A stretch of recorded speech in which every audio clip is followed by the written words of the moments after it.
Queridos amigos de Tenemos Historia, bueno, este es un nuevo programa que, como ustedes ya se habrán percatado, va a carecer de la presencia de nuestro conductor, líder, Emilio Perina, que sus trabajos de funcionario lo tienen muy absorbido.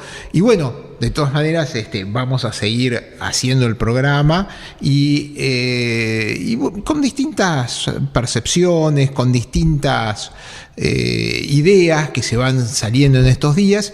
Y hoy justamente vamos a tocar un tema que es histórico, pero que es de actualidad. Y es una de esas preguntas filosóficas que se suele hacer Emilio, si es que nos sirve la historia para algo, y yo creo que en este momento conocer la historia para alguna cosa que está pasando en el país es más que interesante. Para justamente hablar del tema aborigen, uno de los temas que nos está llamando la atención todos estos días, nada mejor que contar con la presencia de un descendiente de Julio Argentino Roca, que es el doctor Agustín Roca. ¿Qué tal? Encantado. ¿Cómo le va? Muy bien, muchas gracias. Gonzalo Roca, descendiente de Agustín Roca. Gonzalo Roca, perdón, descendiente de Agustín Roca. Bueno, acá sí, vamos a un tema de la familia, porque generalmente muchos de la familia lo tenemos confundidos. Exactamente, no, y sobre todo que hay una realidad que hay descendientes de Roca con muchos apellidos, de descendientes de Julio Argentino Roca, sí, pero que no llevan el apellido Roca. Claro, porque son descendientes por parte de la hija, porque el hijo Julio Argentino no tuvo hijos. Exactamente. Y en el caso nuestro, ya mi padre y mi abuelo se ocupaban mucho de las cosas de Roca, sobre todo mi abuelo se ocupó mucho con la fundación del Museo de Roca, acompañando al doctor José que está Arce, en la calle Maipú. En la calle Vicente López 2220. 2220. En la calle San Martín, sí, 575, hay una casa Roca, sí, que era una casa de la hija de una de las hijas de Roca y que estaba al lado de la casa propiamente del general Roca, que la casa fue vendida y se construyó un edificio, y la casa de la hija la han mantenido, son oficinas hoy en día. En un tiempo hubo un restaurante muy bueno y afuera tiene una placa que dice Casa Roca.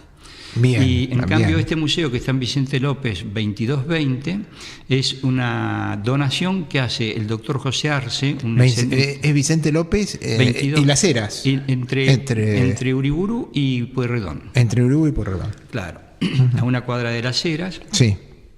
Y es una donación que hace el doctor José Arce, que fue un excelente cirujano, sí, que fue diputado, y fue embajador. Decano de la Facultad de Medicina. Sí. Exactamente. Fue uno de los responsables de la construcción del Hospital de Clínicas. Exactamente, sí.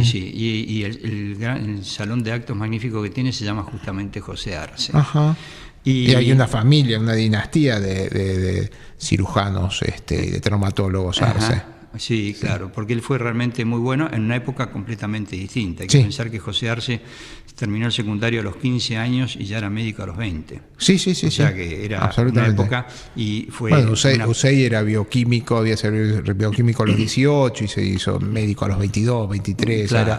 Todos hacían carreras muy precoces. Muy precoces, exactamente. Y él dona su casa y la deja para el Museo Roca. Sí, me he pasado varias veces por ahí. Claro, no entendía bien cuál era la relación entre Arce y Roque, porque tampoco había una relación familiar entre ellos. No, ninguna relación familiar, simplemente que Arce rescata la figura de Roca como el constructor del Estado moderno.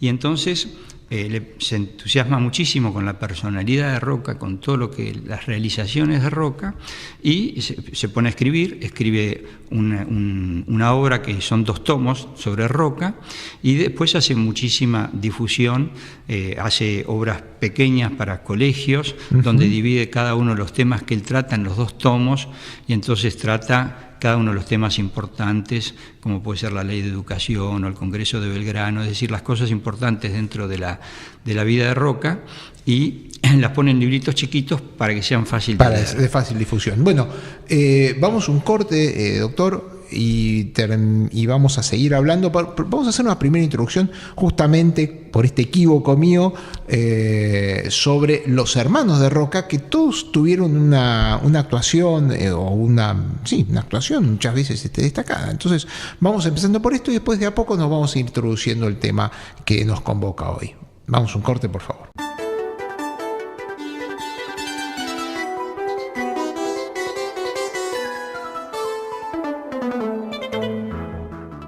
Amigos de Tenemos Historia, vamos al primer bloque del programa. Hoy estamos en compañía de Gonzalo Roca, descendiente del general Roca, que nos está iluminando sobre muchas cosas de esta figura que por esas, me gustaría decir, marea de los tiempos, esas políticas cambiantes y que hoy estamos por un lado y después estamos para el otro, ha ido perdiendo el lustre que tenía hace unos años atrás, ¿no?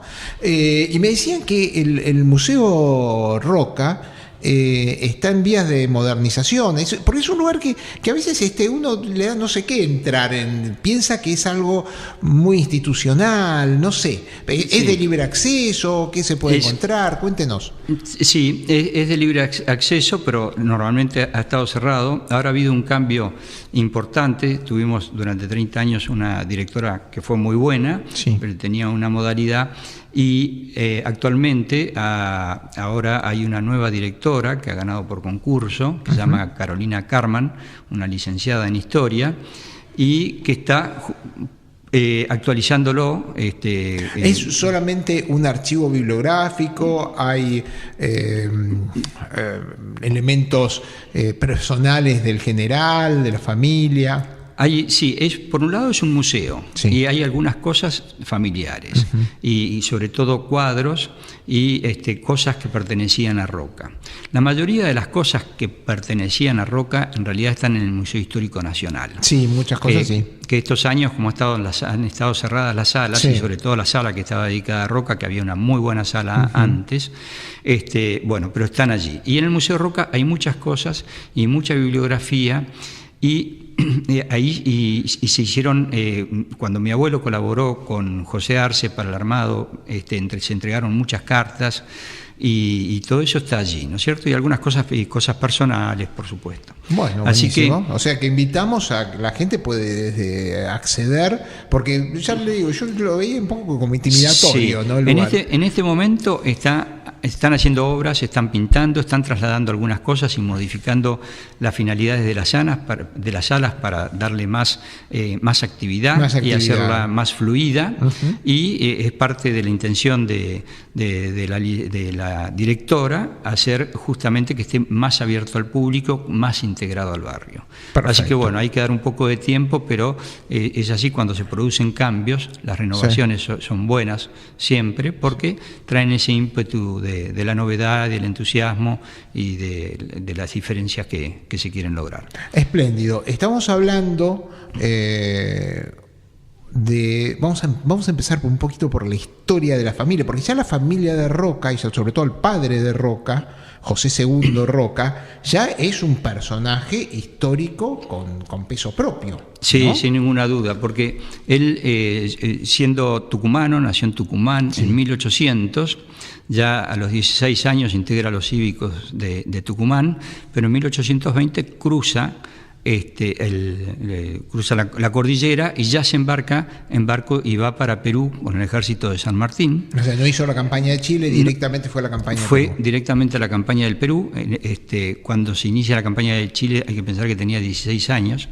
Pero sí, ya se va a la campaña de Perú y participa de toda la primera campaña de la sierra con el general Arenales, participa de Pasco, de Jauja, de Cepita, de Pichincha, de Junín, y integra finalmente... Y de Junín, porque Junín se enferma y no puede participar en Ayacucho. Exactamente. Se ve que le tenían mucho afecto y aparte de eso, algo debe haber, porque estando enfermo y no habiendo participado, le entregan la medalla como si hubiera participado. Ajá. Y estas cosas eran hechos directos de San Martín y de Bolívar, es decir, que no es. O sea que había ahí una relación muy especial con él con respecto a su comportamiento como soldado, que empieza como soldado y vuelve como teniente coronel. Teniente coronel. Y después hace la campaña del Brasil. Después hace la campaña del Brasil. Sí. Primero, antes de eso, integra el ejército fundador del Perú, ¿no es cierto? Y llega hasta el Ecuador mismo. Y después vuelve y ya se va directamente, cuando llega, ya se va a la campaña de Brasil y participa allí. Eso uno lo dice como si se va a la campaña de Brasil, desde Ecuador hasta Camacuá. Exactamente. Son 3.000, 4.000 kilómetros que hay que hacerlo, atravesar los Andes. Bueno, está bien. Sí, son de esas historias de... No, y después terminó en África. Contame cómo llegó hasta África. Así que todo eso a caballo, en una geografía distinta, a pesar de ser la misma, pero la conformación era distinta, las selvas eran distintas, las montañas, el conocimiento y demás. Así que sí, todo eso es lo que entraña ese enorme esfuerzo, que hicieron todos los soldados, por supuesto. Y después, vuelto a Buenos Aires, adhiere a la tropa del general Paz. Sí, él primero va a la guerra del Brasil. Cuando vuelve, se embarca con el general Paz, con los unitarios, pero finalmente son vencidos en Tucumán por Quiroga. Son vencidos en Tucumán por Quiroga. Acá hay un episodio romántico que nunca está bien explicado, ¿no? Porque él se casa con la hija de Paz Figueroa. Juan Bautista Paz Figueroa. Juan Bautista Paz Figueroa, de una familia tradicional. Bueno, era sobrino de la Beata, que va a ser congregada.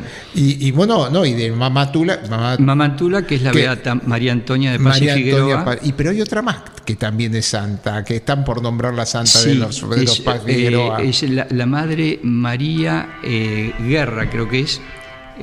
Que ella también la van a hacer beata y era sobrina de María Antonia. Es la que se queda a cargo con los ejercicios espirituales en Santiago cuando María Antonia empieza también su caminata, que sale a Salta, Tucumán, a Jujuy, después vuelve a Santiago, después vuelve a bajar y va a Córdoba, y viene a Buenos Aires. Hizo una casa de ejercicio que está en la casa de Constitución, por Constitución está en la todavía. Calle Independencia, exactamente al 1100, que ahí está, es uno de los edificios más antiguos, es de 1790. Uno de los edificios más antiguos de Buenos Aires, casa de ejercicio. Que se está activando mucho con esto de la vez, siempre estuvo activo, todavía se pueden hacer ejercicios. Hay monjas de clausura ahí. O una época hasta hace un tiempo atrás hubo monjas de clausura. Siguen estando las monjas que son hijas del Divino Salvador, y que son las que están a cargo de la... Por eso estamos viendo que por un lado de la familia tenemos está conectada también con los Taboada. Con los Taboada en Santiago del Estero, esos son más directos, ¿no? Pero ahí tiene un episodio porque es capturado y pide por la vida de él Agustina Paz, hija de Juan Bautista Paz, que era ministro de Alejandro Heredia. Y que después será... es la hermana del vicepresidente de Marcos Paz. Es hermana de Marcos Paz. Es hermana que fue vicepresidente de Mitre durante la Guerra del Paraguay, que muere acá en Buenos Aires. Exactamente. O sea que fíjense qué ancestros, qué familia. Pero piden por la vida de él y le dispensan, porque estaba condenado para fusilarlo. Estaba ordenado para fusilarlo. Había dos López, tío y sobrino, que se lo fusilaron, y estaba Roca en la lista, que era el tercero, y bueno, ahí hubo un pedido especial de Agustina Paz, que debe haber hecho enseguida a la sensibilidad de su propio padre, y el padre entonces interviene frente a Alejandro Heredia, que era el gobernador, que es el que dio la orden de fusilamiento. Y aparte que Roca iba con la intención de derrocarlo a Heredia. Sí, para eso vinieron, porque en realidad los vence Quiroga en la Ciudadela, y de ahí se tienen que exilar en Bolivia, y están 3 o 4 años. Y vuelven en realidad para realizar un golpe para derrocarlo a Heredia. Y después de todas maneras... No lo pueden hacer, y entonces allí es donde está este pedido especial. Lo salvan y se casa a los 3 meses. Pero él no pelea para las tropas ¿no pelea en el conflicto argentino-boliviano? Sí, claro. Participa en Yungay, algo así. Terminado este tema, y donde se casa, ya forma familia, después ya entra a responder al Ejército Federal. Al Ejército Federado, sí. Y entonces que después empieza una larga tradición, porque los hijos adhieren mal que mal al federalismo.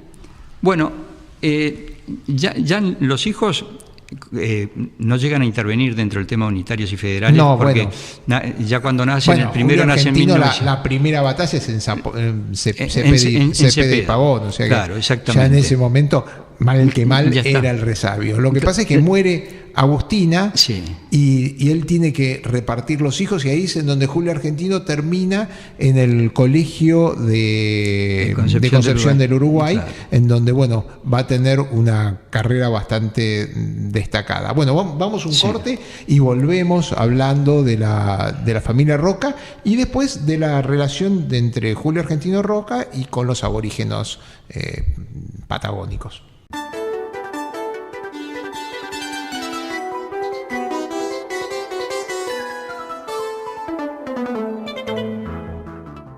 Queridos amigos, volvemos una vez más ya del segundo bloque con Gonzalo Roca, que nos está hablando de la familia Roca.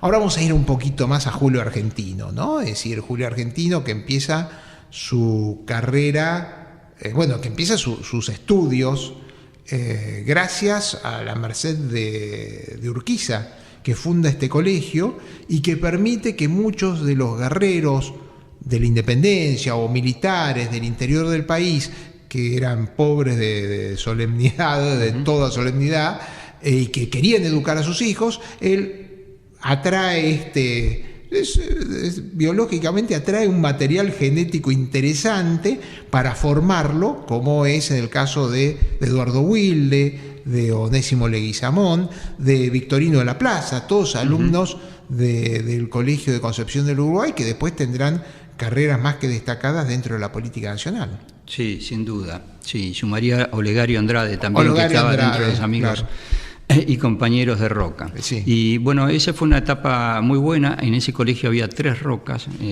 claro, junto con Julio Argentino, estaba Marcos y Celedonio. Marcos y Celedonio. No, perdón, Marcos no, Celedonio y Agustín, mi bisabuelo. Estaban los 3. Su bisabuelo fue. Y los menores, los mayores vinieron a Buenos Aires, tanto Ataliba como Alejandro. Como Alejandro vinieron a Buenos Aires y se establecieron después en campos en la zona de norte de Buenos Aires, Lincoln, esa zona. Exacto, sí. Era zona de Malones todavía. Era zona de Malones. El primer campo que compran los Roca lo compran al oeste del río Salado, en Junín. Hoy está la localidad que se llama Agustín Roca, justamente a 10 kilómetros de Junín, al oeste, que era zona de Malones porque solamente podíamos habitar con cierta tranquilidad del lado este del río Salado. Ellos ya compran en 1866, 13 años antes de la conquista, compran ese campo, que lo compran de particular a particular, y allí empiezan a poblar. Así que ese es el inicio, que no tiene que ver con la conquista, ni tiene que ver con ninguna otra cosa, porque eran todos jóvenes. Todos jóvenes. Estaban desarrollándose en la vida, conocían el tema de los negocios, hacían temas de carretas también, como tantos que se han enriquecido con el tema de las carretas. Ellos tenían también el tema del transporte, que era el transporte que existía en aquel momento. Así que, y comercializaban comprando y vendiendo cosas. Y con eso hicieron eso que le decía muy bien Dionisio Yolastra: la tierra era barata en dinero y muy cara en sangres y sacrificios, porque se corría el riesgo de la propia vida, ¿no es cierto? Sí. Como lo recoge en el libro La Lanza Rota. Exactamente. Que es justamente las invasiones aborígenes y los conflictos que tenían y cómo tenían que vivir, siempre atentos a quién le iba a pegar, por qué lado iban a atacarlo, ¿no? Complicado. Pero Julio Argentino es un buen estudiante, pero un poco díscolo, travieso. Eso es lo que dicen, ¿no? Sí. Premiado en latín. Sí.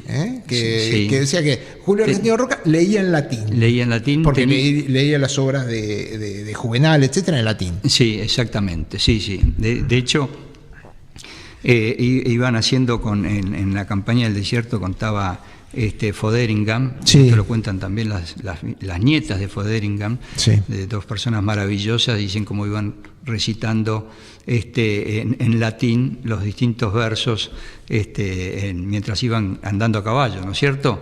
En un tono coloquial, con el respeto que se debían, pues se trataban por supuesto de usted y con las distintas jerarquías que tenían, pero iban, esa parte cultural Roca la tuvo siempre, mamó de los libros, conocía todos y sobre todo los latinos, y lo trataba de transmitir porque siempre tomó la costumbre de regalar libros a sus subordinados posteriormente. Qué interesante, ¿no? La campaña del desierto en latín. Eso es sí. Bueno, pero es así, porque uno a veces tiene la imagen de Roca de un militarote, medio rústico, etcétera, y no, leía a los autores latinos, a Virgilio, etcétera, los leía en su lengua original. Exactamente, y cuando justamente Sarmiento, cuando manda a pedir para resolver un tema de insurrección que tenía en Salta, un problema que tenía el gobernador, pide que le manden un militar, lo presenta, le presentan a Roca. Y Sarmiento, que se queda sorprendido, dice, no, necesitamos un militar rústico, alguien que tenga cara de malo, alguien que de entrada imponga respeto. Sí, sí. Y bueno, sin embargo lo mandaron a él y tuvo éxito, por supuesto, sin derramar sangre en la gestión que se le había mandado. Y hay que recordar también Victorino de la Plaza, que también fue alumno del Nacional de Concepción de Uruguay, sí. Que fue, es decir, un latinista de fuste, porque fue el que Vélez Sarsfield se lo lleva a su quinta para redactar el Código Civil. Victorino de la Plaza, compañero de Roca. De Roca. Sí. Bueno, Roca hace una carrera dentro del ejército, empieza con Pavón y Cepeda, algunos dicen que fue prisionero, después que lo sancionaron, pero ya empieza una carrera. Como que la mayor parte de los militares en ese entonces, una carrera de fortines, una carrera de protección de la frontera. Sí, sin ninguna duda. Bueno, empieza en Cepeda, que tiene 15 años. Sí, tiene 15 años. Sí. Así que ahí hace su bautismo de fuego, después continúa con Pavón, y después ya al poco tiempo va a la guerra del Paraguay. A poco tiempo, sí, ya va a la guerra del Paraguay, en donde se encuentra con sus otros hermanos. Claro, sí, exactamente. Celedonio, Marcos. Celedonio es el que muere durante la guerra. Muere, ¿no? Y Marcos muere, los dos. Y Marcos muere, uno en 1866, otro en 1868. Y sobre todo muere el padre, José II, muere José II, al poco de empezar ya después de Yatay. Muere en 1865, sí. en marzo, que muere el padre, y después ahí participan también el general Rudecindo, que va con 15 años a la guerra, en 1865 va con 15 años a la guerra del Paraguay, así que Marcos Celedonio y Julio Argentino. Y Alejandro y Ataliba participan de toda la parte de la guerra, del ámbito, digamos, de la geografía de la guerra, pero sin combatir. Ellos iban como proveedores con las carretas, sí. Entonces iban como proveedores al lado del ejército, pero no era tanto lo que comercializaban con el ejército, sino en los pueblos. Directamente, es un tema desconocido, y ahí es donde se hacen esos recursos que permiten comprar ese campo en Junín, y después otros campos que empiezan a comprar en Río Cuarto, el ¿no? sur de Córdoba. Y después de la guerra del Paraguay, tiene en las sublevaciones, en las guerras jordanistas, es victorioso en Ñambé, que pone fin a la segunda guerra jordanista, creo. Sí. Y después también tiene una participación destacada por la victoria sobre Arredondo, que era su compadre, estamos hablando del año 1874, la revolución que Mitre le hace a Sarmiento y Avellaneda. Exacto.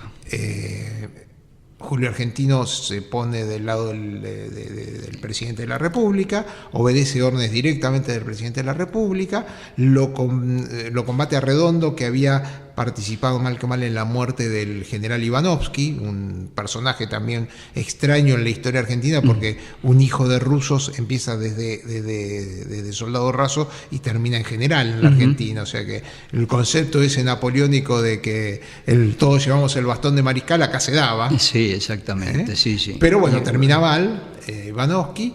Y Julio Argentino yo tuve una discusión una vuelta con Félix Luna sobre si la batalla en donde le gana Redondo, la segunda batalla de Santa Rosa, si es que Julio Argentino no hace una treta india de decir que me hago porque era bastante frecuente eso de decir me doy por vencido y después cambiaban los fusiles. Bueno, yo he leído en distintos lugares, según Félix Luna, que por supuesto se ha adueñado de la figura de Roca, Soy Roca, dice que no fue así, me dice que no fue así, pero bueno, yo encontré documentación contrariando esta opinión. El hecho concreto es que lo derrota con un mínimo derrame de sangre, y aparte, en realidad, sobre Arredondo pesaba la orden de fusilarlo, y es Roca el que se hace el distraído que le permite que se vaya a Chile y después volverá a Arredondo en su momento. Exactamente, sí, es tal cual. Esa batalla es tan importante que todavía se estudia en el colegio militar, porque es una batalla que era imposible de ganar. Arredondo estaba tan bien ubicado. Sí, había hecho una fortificación, todavía está en parte de las fortificaciones, cuando todo el campo está. Que era imposible entrarle por algún lado, y Roca entró por el lugar más imposible, por atrás. Tal es así que se le presentan a Arredondo y sin haber disparado, porque estaban disparando para otro lado, y cuando se le presentan a Arredondo y le dicen: general, usted es mi prisionero. Tan sorprendido estaba que dice: no, usted es mi prisionero, porque había llegado hasta el cuartel mismo general de él. Así que nadie sabía cómo había llegado. Por eso yo le decía, acá no sé si hubo un grupo de pasados o no pasados, pero es muy difícil esa batalla. Sí, muy difícil. Y con eso defendió el orden institucional, porque Mitre había desconocido el resultado electoral por el cual Sarmiento le tenía que entregar a Avellaneda. Fue un fraude, pero en ese momento todos hacían fraude. No, pero dentro del esquema electoral que había, Mitre había conseguido una cantidad de votos muy chicos frente a lo que había conseguido Avellaneda. Es decir, Avellaneda había ganado por mucha diferencia y con el apoyo de todas las provincias. Sí, pero dicen que había habido fraude. El mismo Leandro Lem reconoce que él había roto urnas para cambiar los votos en el año 74. Yo escribí un libro sobre el año 74, o sea, lo tenía bien estudiado, y es claro, y los mitristas se volvieron muy locos. Aparte, el único que ganaron fue con los Taboada. La única provincia que saca votos a favor es con los Taboada, que ese es el fin de los Taboada. Los Taboada después de eso caen en desgracia. Bueno, vamos a un nuevo corte y ya nos vamos a adentrar con la indiada. Sí, cómo no.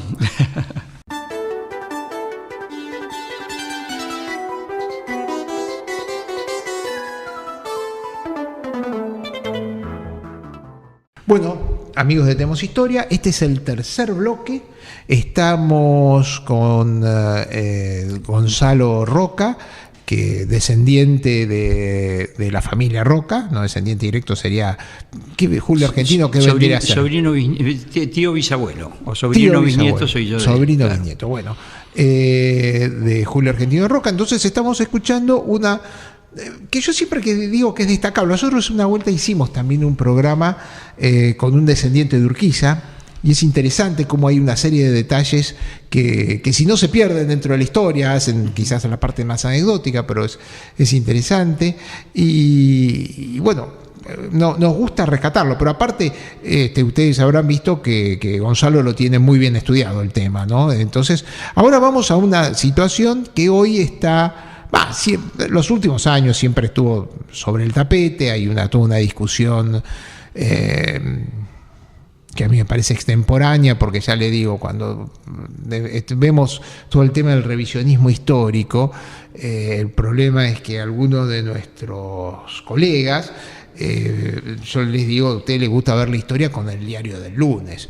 Entonces los principios o la forma en que se utilizaba en el siglo XIX no se aviene a la moralidad y a la ética del siglo XX, entonces al siglo XXI. Entonces a veces la comprensión del pasado, yo creo que también pasa por la comprensión de los cánones imperantes en cada época. Recordemos Estados Unidos, el general Sheridan, ¿no? Es decir, el único indio bueno es el indio muerto. Esa es la frase que después se popularizó y que de una u otra forma, bueno, se extendió acá a lo largo del país. Y en todos los demás países de América Latina, porque hay que recordar que en Chile estaba habiendo una campaña también del desierto a cargo de Saavedra, uno de los hijos del general Saavedra.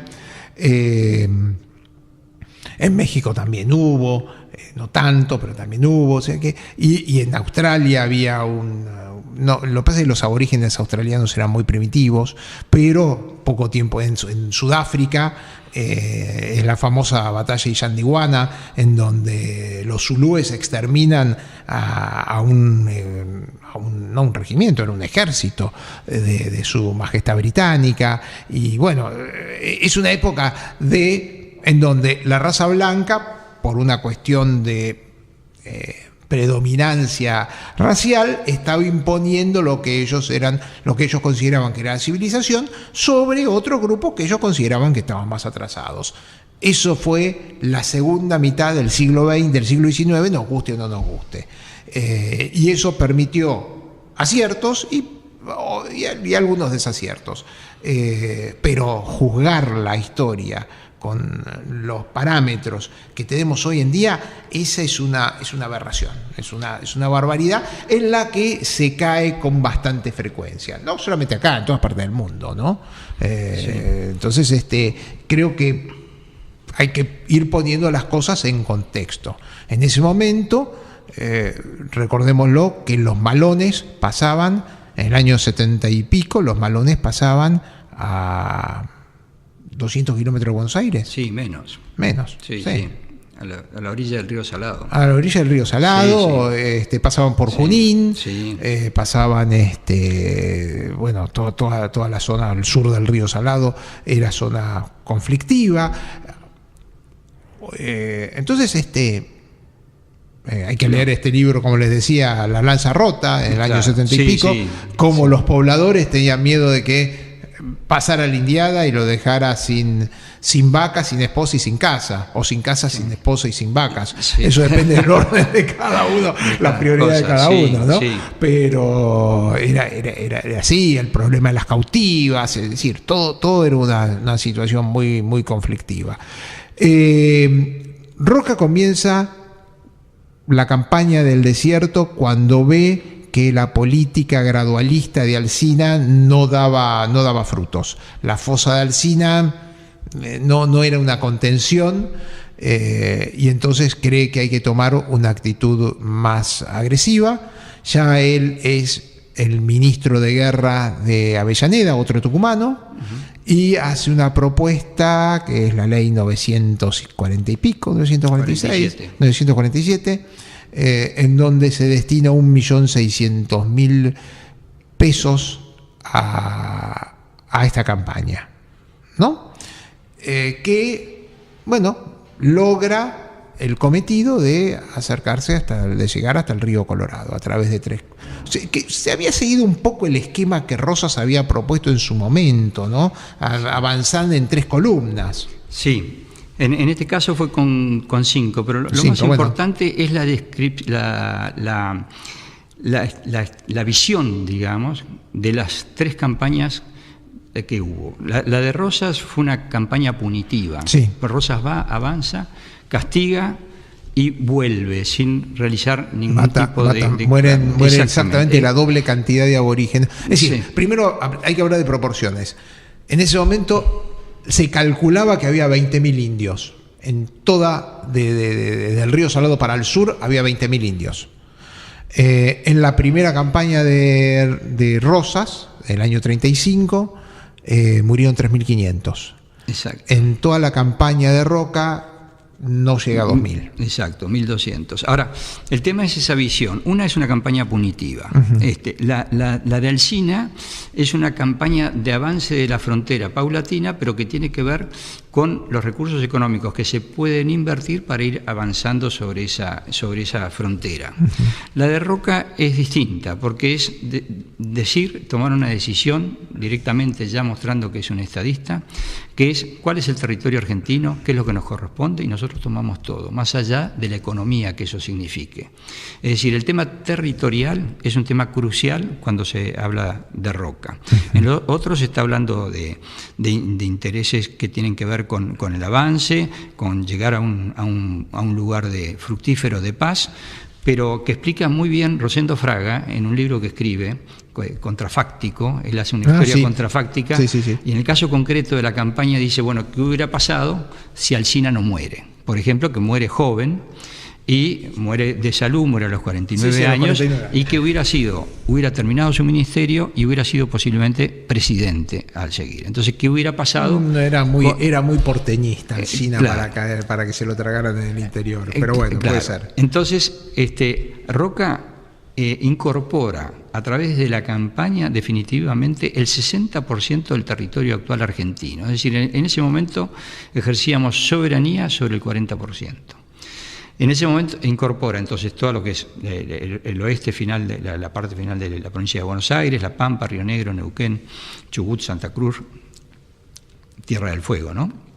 Y aparte toda la parte del Chaco Boreal, Chaco, Formosa, parte de Santiago. Es decir, que el país toma la geografía actual.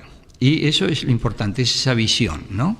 Sí, bueno, aparte de la amenaza de Chile constantemente sobre las pretensiones patagónicas.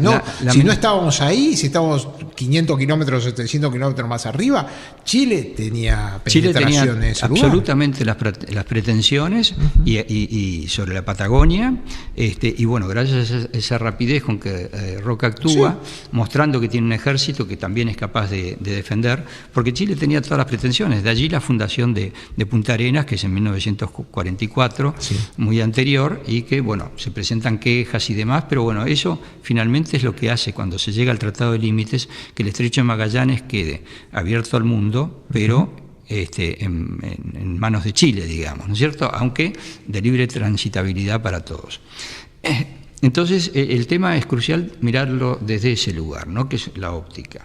Y pensarlo también lo que pasó con los años, cuando Roca después compra el observatorio en las Islas Georgias, que es un trámite complejo, si bien se lo compra a un investigador, pero interviene también Inglaterra. Y eso es Argentina es el primer país del mundo que en 1904 toma posesión y tiene un observatorio como país que le da derechos sobre la Antártida de manera completa. Y no hay las Orcadas del Sur. Sí, en las Orcadas del Sur. Y no hay ningún otro país, hasta Estados Unidos, que llega recién en 1944. Es decir, que durante 40 años tuvimos... claro, que eran todos nórdicos, menos el alférez Sobral, que era el único argentino. Exactamente. Entonces, es un tema que hay que verlo desde esa óptica. En el caso de Roca, hace la campaña, tiene una relación siempre con los indios, la tiene posteriormente, los recibe en la Casa Rosada, los ha recibido en la casa de Ataliba Roca. En el caso del capitán Pablo Vargas, que era capitán de la Guardia Nacional que había en Junín, que era la que defendía la frontera en ese momento, tenía una relación directa con el cacique Pincén, etcétera, y hablaban el idioma. Es decir que había una relación cotidiana desde ese punto de vista, y también estaban los indios amigos, que no tenemos que olvidarlos, porque participaron tanto de las luchas internas, por ejemplo, cuando hablábamos de esa sublevación de Mitre desconociendo las elecciones, participaron indígenas con ellos, Catriel. Y participaron también del Ejército Nacional. En el caso concreto de la campaña del desierto, de un ejército de 6.700 hombres, había 900 que eran indígenas y que compusieron las 5 columnas. O sea que estaban presentes y eran indios amigos, y no de un rato, sino de muchos años. De muchos años. Por ejemplo, los Ancalao y los Linares son dos tribus que habitaban en la zona de Bahía Blanca, propiamente en la época que era la fortaleza protectora argentina. Sí, la colonia agrícola italiana. Exacto. Y ahí, ellos defendían justamente de Calfucurá a la ciudad. Es decir, ellos con sus tribus defendían de los ataques de Calfucurá. Calfucurá sabía que, porque le gustaba, había población y entonces había algún desarrollo y había ganado, etcétera, todo lo que le podía interesar, y muchas veces intentó y no lo hizo porque estaban estas tribus allí, que eran tribus que defendían Bahía Blanca de los ataques y de los malones de Calfucurá. Vamos al último corte de este programa y volvemos hablando con Gonzalo Roca de la campaña del desierto.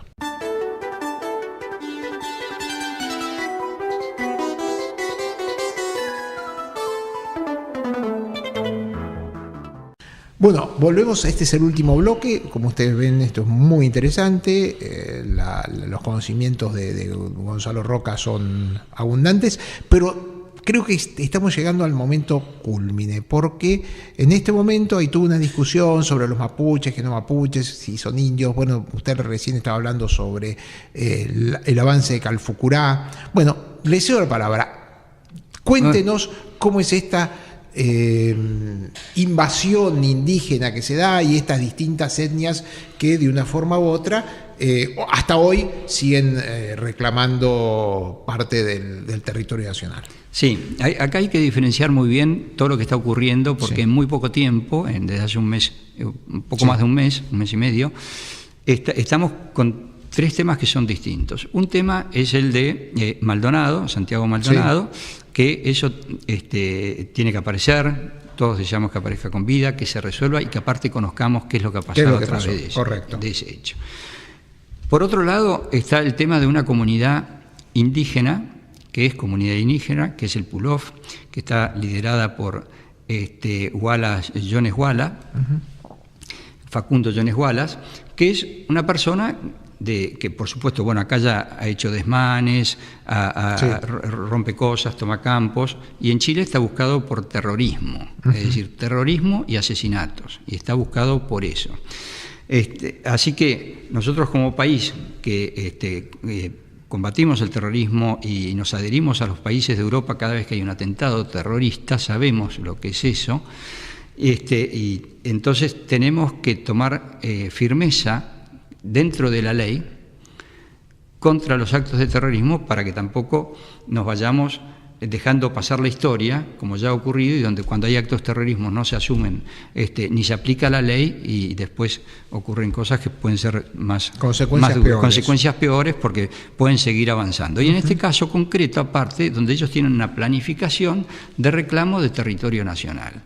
Y ahí hay una cosa gravísima, porque ya lo dice la misma Constitución, es decir, cualquiera que quiere cercenar el territorio nacional es un traidor a la patria, eso para empezar, y seguramente debe haber otros delitos, con lo cual se me ocurre que algún juez debería tomar de oficio esto para hacer los juzgamientos que corresponden, porque no puede ser que estemos aceptando que en Argentina haya gente que vive en Argentina, que tiene los beneficios de la ley argentina y los derechos que le da la ley argentina, y que aparte diga, este territorio es mío y lo quiero cercenar. Entonces ahí hay un tema grave que tiene que ver con Facundo Jones Wallace. Y lo peor es que el juez no haya mandado a revisar una zona de territorio nacional. No, eso hablar de territorio sagrado, lo único sagrado en Argentina es la ley, la Constitución. Tenemos que apegarnos a eso porque es lo que nos puede llevar como nación adelante y a dar solución a todos los problemas. Cuando hay un problema hay que leer la ley, seguro que encontramos la solución. Así que eso va por el otro lado. Pero en los medios de comunicación todo el mundo habla de mapuches y habla de este problema con los mapuches e identifica a todos los mapuches con lo que está haciendo Jones Wallace. Y los mapuches es una comunidad muy grande en Argentina que no solo abarca a los mapuches, sino muchas otras comunidades aborígenes que no eran mapuches y no son mapuches. Hoy están absorbidas culturalmente y se las identifica como tal. Y entonces la gente piensa otra vez como un lenguaje del siglo XIX. Piensan en indios, en blancos, en esto, en aquello. Los mapuches que hay en Argentina, muchos han prestado servicios a la patria. En Cuyamen, propiamente, el cacique Ñancuche Nahuelquir recorrió toda la cordillera, fue el vaquiano del Perito Moreno recorriendo la cordillera para la demarcación de los hitos de los límites con Chile. Y ese era un indio amigo. He leído en internet, tengo que confirmarlo, pero que incluso era compadre de Roca porque Roca era padrino de un hijo. O sea que había esa relación y era un indio amigo. Y ellos tienen las tierras allí dadas por ley argentina. Es decir, una ley argentina que les otorga 125.000 hectáreas para una cantidad de familias, creo que eran 200, donde son 600 hectáreas para cada familia, etcétera, de acorde con cosas de ley. Lo mismo pasa un poco más al sur, esto es al sur porque es en Neuquén, en el límite con Río Negro, y al norte un poquito está la localidad de Ñorquinco, donde están los descendientes del cacique Ancalao, que fueron dos caciques, Francisco Ancalao y su hijo después, Rafael Ancalao, que eran los que defendían la fortaleza de Bahía Blanca y que después Rafael participó de la campaña del desierto. Entonces ellos están asentados allí y tienen tierras también por ley argentina, donde se les da la determinada cantidad de tierras necesarias para que se desarrollen sus familias. Y así hay otras leyes, que hay leyes desde la época de Mitre, de Sarmiento, de Avellaneda, de Roca, y continúan también todos los presidentes que hay entre la primera presidencia y la segunda de Roca. O sea que tanto Selman como Pellegrini, como Sáenz Peña, como Uriburu también dictan normas, sacan leyes, que las leyes las da el Congreso, son leyes, no son decretos, son leyes que da el Congreso para, en algunos casos para premio, en otros casos son colonias ganaderas indígenas, que así se llaman, que se les otorga para que puedan desarrollarse, ¿no es cierto?, dentro de la civilización, dentro del mecanismo de trabajo nuevo, ya que no existían, ya estábamos en una Argentina más moderna, ya no estábamos hablando solamente del caballo o de Malones, de la economía que eso generaba, sino que estábamos generando el telégrafo, el ferrocarril, una economía abierta al mundo, etcétera, y de la cual se pretendía, se pensaba que ellos podían participar. Entonces, a esta gente que es argentina, que se rige por la ley argentina, que tienen reclamos dentro de las leyes, tal cual como tiene la Constitución, hay que encauzarla y no hablar de mapuche genérico, porque si no se causa un daño, porque se piensa que todos son iguales. Pensemos en comunidades chicas donde aparece un mapuche, que es una persona que está ahí desarrollando su vida, su trabajo, etcétera, y que otra persona ve y dice, bueno, acá vino otra vez esto, y los confunden con grupos terroristas. Entonces hay que tener cuidado con eso. Lo otro que es importante es que se habla, bueno, como son mapuches, se dice es un pueblo invasor, cosa que es cierto, no tienen los derechos que le da la ley argentina a los pueblos aborígenes, que eran los pueblos que habitaban al momento de la conquista el territorio argentino. Pero son aborígenes que fueron indios amigos, que respetan la ley argentina y que tienen 200 años en territorio argentino, que duplica el tiempo de la gran inmigración que fomentamos desde Argentina. Entonces tenemos que tener mucho cuidado en el lenguaje que usamos y pensar en el siglo XXI, ¿no es cierto? Entonces la historia sirve, eso lo saben ustedes mucho mejor que yo, que todo el desarrollo de una nación tiene que estar basado en la historia, y esa historia es la fortaleza del presente y del futuro. Ahora, cuando cambiamos la historia, que es parte de lo que estamos viviendo, un desconocimiento de la historia, mala enseñanza de la historia, y cambiada justamente para cambiar un futuro que tiene que ver con el Estado de Derecho, y con una constitución liberal, etcétera, respetando los derechos humanos, respetando los derechos sociales, ¿no es cierto? Hemos pasado un periodo complicado. Muchos dicen, si no hubiéramos en la elección hubiera vuelto a ganar el kirchnerismo, estaríamos como en Venezuela, y Venezuela hoy es una dictadura. Entonces, cuando se modifica la historia, no es de manera inocente, porque no se han aportado datos nuevos en base a la modificación de la historia que se ha hecho, son datos de juzgamiento, una generación de soberbia, digamos, porque dice, tomamos los hechos y juzgamos lo que ocurrió hace 100 y 200 años y no damos solución a los problemas actuales, que tenemos el 33% de pobreza en Argentina, ¿no? Entonces, esos son los temas que creo que hay que centrarse. En el lenguaje que se usa con respecto a este conflicto en el sur, en separar lo que es de Maldonado, en lo que corresponde a Facundo Uguala, Jones Uguala, Y lo que corresponde a todo el resto de las comunidades, que no solo son mapuches. En Santa Cruz hay unas 4 comunidades tehuelches todavía, sí. Y si bien... En realidad siempre hay un proceso de mestizaje, porque va avanzando, no es que los matan, toman las indias, se reproducen y eso va siendo un proceso de mestizaje. El mestizaje ha ocurrido sin ninguna duda, porque ha sido así. Aparte, las tribus se invadían, se vencían y se casaban y ¿sí? se mezclaban, y todo eso está clarísimo, pero hay cosas que se deben decir con claridad. Por ejemplo, Seferín Namuncurá se dice mapuche, Seferín Namuncurá no. Huelche y Huiliche, claro. Y no es mapuche. No. Entonces, esas cosas que parecen inocentes, que decimos Seferino era mapuche, es uso semántico, un uso semántico avieso. Exactamente. Entonces, no le quita ni le da nada que es lo que era. Lo que es santo. Pero cuando se quiere utilizar la historia para cambiarnos el presente y el futuro, es donde tenemos que tener cuidado y es donde tenemos que salir con todo nuestro espíritu. Bueno, ha sido muy claro. Con nosotros ha estado Gonzalo Roca, ilustrándonos sobre Julio Argentino Roca y sobre la conquista del desierto y sobre lo que hoy algunos quieren malamente conquistar. Entonces, vamos a estar acá la semana que viene, contemos historia y los esperamos ustedes una vez más. Gracias. Muchas gracias.